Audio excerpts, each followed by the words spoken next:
Shalom à tous, j'espère que ça va, que tout va bien.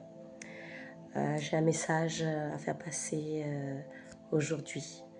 Ce message, c'est quand se taire devient une victoire. Oui, tu as bien entendu. Parce que très souvent, tu entends qu'il ne faut pas te taire parce que c'est l'ennemi qui veut que tu te taises. Mais le sens de mon message n'est pas celui-là. Le sens de mon message, c'est choisir la paix plutôt que d'avoir raison, plutôt que d'avoir toujours le dernier mot. Nous pensons trop souvent, à tort, qu'avoir eu le dernier mot, avoir su argumenter, c'est signe de force, c'est signe d'intelligence. Je ne sais pas si toi tu penses comme ça, mais voilà, on va dire dans le commun, c'est très souvent le cas.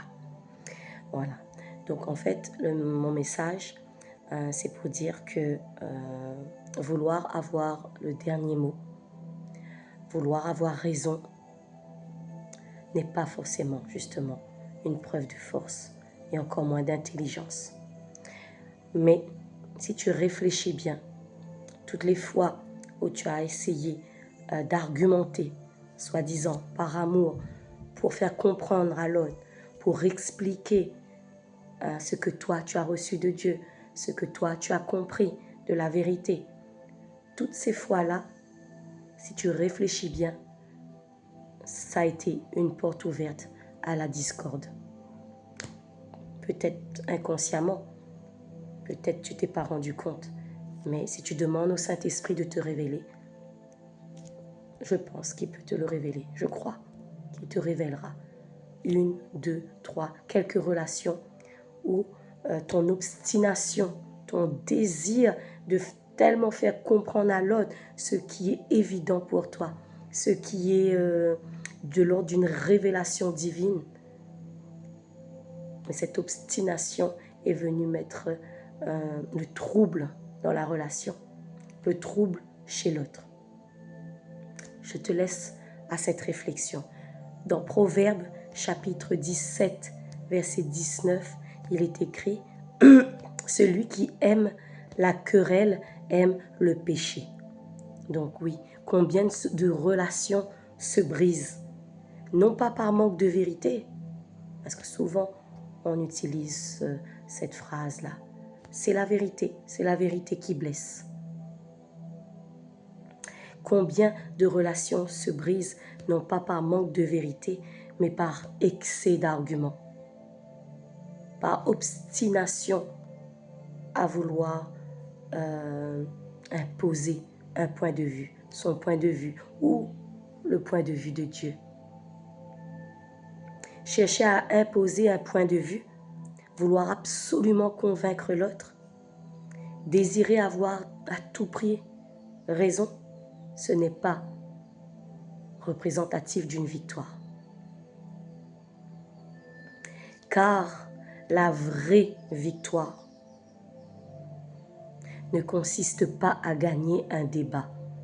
Nous nous trompons de combat. La vraie victoire, c'est de conserver la paix, le lien de la paix. C'est la volonté de Dieu. C'est pas convaincre à tout prix. Non. Ce n'est pas ça. Dieu attend de toi que tu sois un artisan de paix.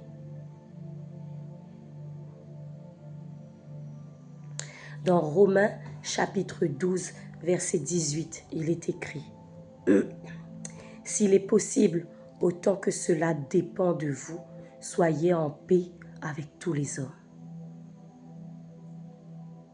Cette façon que tu as, que nous avons, à vouloir faire comprendre, coûte que coûte, à vouloir corriger coûte que coûte, à vouloir expliquer absolument, coûte que coûte. Très souvent, oui, je me permets de le dire, très souvent, c'est un manque de sagesse. Dieu n'attend pas ça de toi. Lâcher ses arguments, ce n'est pas un signe de faiblesse. Non, ce n'est pas un signe de faiblesse. Au contraire, cela représente une certaine maturité, même une maturité spirituelle.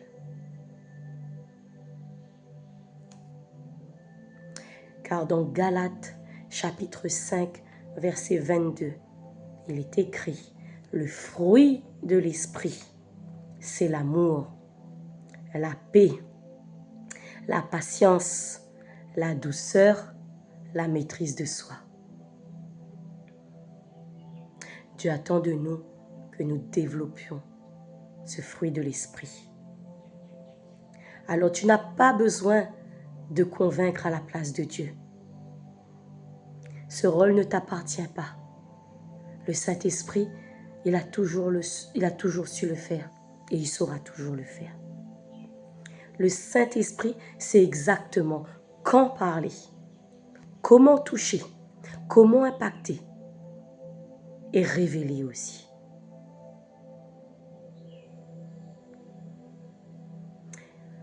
Tu peux être utilisé puissamment pour être cet instrument-là. Mais si c'est coûte que coûte, non, ce n'est pas dans la volonté de Dieu. Jean 16, verset 8, il est écrit, « Quand le Saint-Esprit viendra, il convaincra le monde. » Pas toi, pas moi. Le Saint-Esprit convaincra le monde. Alors oui, le temps de Dieu n'est pas le temps de l'homme. Parfois, on a tellement envie que l'autre reçoit cette vérité que par maladresse, par obstination, eh bien, ça vient faire le contraire. Ça vient froisser un cœur, froisser une âme. Ce que tu veux voir changer aujourd'hui absolument dans la vie de ton mari, dans la vie de cette sœur, dans la vie de ton enfant. Dieu est déjà, sans doute déjà à l'œuvre, mais dans le secret. Toi, tu ne le sais pas, tu ne le vois pas. La précipitation amène la misère. Le temps de Dieu n'est pas le temps de l'homme. Toi où tu vas vouloir être précipité, tu vas faire les choses précipitamment. Dieu, il a son timing. Il n'est jamais en retard. Alors, choisis de croire. Oui, choisis, c'est une décision. Choisis de croire que ton frère, que ta sœur est déjà entre les mains de Dieu et que Dieu est déjà à l'œuvre. Si tu viens intervenir, choisis l'amour, choisis la douceur et donne toute confiance à Dieu. Ce n'est pas par la force. Refuse cette pression intérieure qui te pousse à faire absolument comprendre à ton prochain ce que toi, tu penses avoir compris. Ce que tu crois avoir reçu comme révélation divine. Car une révélation sans amour, sans le fruit de l'esprit, devient un poids pour l'autre. Devient même peut-être une occasion de chute. La personne peut se sentir tellement indigne qu'elle peut abandonner Dieu.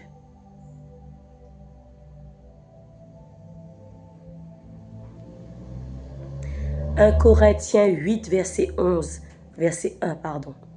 Corinthiens 8, verset 1 dit « La connaissance enfle, mais l'amour édifie. » Alors oui, Dieu te donne la connaissance pour redistribuer, pour repartager. Mais pas sans sagesse, pas sans douceur, pas sans amour, pas sans respect du rythme de l'autre. Pas sans Dieu, pas par tes propres forces. Alors oui, choisis l'amour, choisis la douceur, choisis le respect du rythme de l'autre. 1 Corinthiens 13, verset 4. L'amour est patient, l'amour est plein de bonté. Peut-être que ta sœur n'avance pas assez vite pour toi dans les relations. Peut-être que ton frère ne comprend pas assez vite ce que tu as compris depuis longtemps. Peut-être. Mais peut-être que lui détient quelque chose que toi tu n'as pas encore. Mais quoi qu'il en soit, Dieu est déjà à l'œuvre. Et nous lui faisons confiance. Parce que tu sais, le bon message qui arrive au mauvais moment peut fermer un cœur. Il peut fermer définitivement un cœur.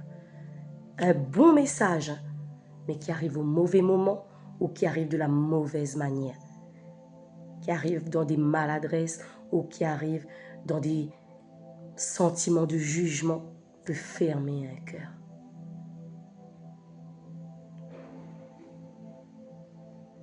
Alors aujourd'hui, cherche la paix. Quand tu vois que ça va un peu trop loin, tes explications, tes arguments, choisis de lâcher la raison, d'avoir raison, d'avoir le dernier mot. Ce n'est pas abandonner, ce n'est pas laisser l'autre croire que, non, c'est choisir la paix dans le lien qui t'unit à l'autre. Cherche la paix et laisse le Saint-Esprit faire ce qu'il a toujours su faire. Convaincre, transformer, restaurer. Tel est mon message aujourd'hui. J'espère qu'il sera bien reçu. Ce n'est pas celui qui crie le plus fort qui aura raison ou qui sera le plus entendu ou qui aura le plus d'impact, mais celui qui laisse Dieu agir en temps et en heure, celui qui laisse Dieu prendre le contrôle. Tu veux répondre à ton frère, à ta sœur qui dit peut-être quelque chose qui te semble faux? Oui, tu peux. Tu peux expliquer. Tu veux défendre ce que tu crois être la vérité? Tu peux, oui. Mais Dieu te dit, à un moment donné, stop. Connais les limites. Car ce n'est pas ton combat, c'est le combat de Dieu. C'est parce qu'il est écrit dans Zacharie, chapitre 4, verset 6. Ce n'est ni par la puissance, ni par la force, mais par mon esprit, dit l'Éternel. Est-ce que tu crois qu'en parlant plus, en parlant davantage, en parlant plus haut, plus fort, que la lumière viendra plus vite? Si c'est ce que tu crois, interpelle le Saint-Esprit. Parce que Dieu, il dit que parfois, pas tout le temps, trop de paroles étouffent l'Esprit de Dieu, étouffent le travail de l'Esprit de Dieu.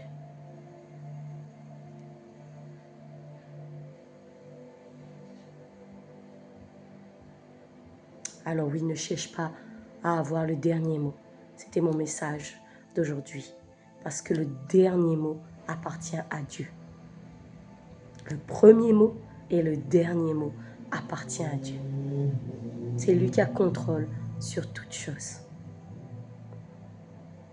Et cela, lui, il appelle l'obéissance. C'est pour lui une obéissance. Car la maturité ne consiste pas à prouver, mais à faire confiance. Faire confiance à Dieu. Faire confiance que Dieu a tout pouvoir. Matthieu 5, verset 9, il est écrit dans Matthieu 5, verset 9, « Heureux les artisans de paix, car ils seront appelés fils de Dieu. » Alors reste concentré à être un artisan de paix. Dieu sait comment toucher ta sœur. Dieu sait comment toucher ton frère. Dieu sait comment toucher ta femme, comment toucher ton mari, comment toucher tes enfants, comment incliner les cœurs. Dieu, il sait le faire. Alors intercède, prie, parle à Dieu, crie à Dieu dans le silence. Et il est fidèle, il intervient, jamais en retard. Ce que l'homme est pressé, Dieu, lui, il n'est pas pressé. Son temps est parfait, son moment est parfait, son intervention est parfaite, son plan est parfait. Alors fais confiance au plan de Dieu. Reste béni et que Dieu continue son œuvre en toi, en chacun de tes proches. J'ai foi qu'il le fait puissamment et que tu viendras témoigner de sa toute-puissance et de son amour. Sois béni. Amen.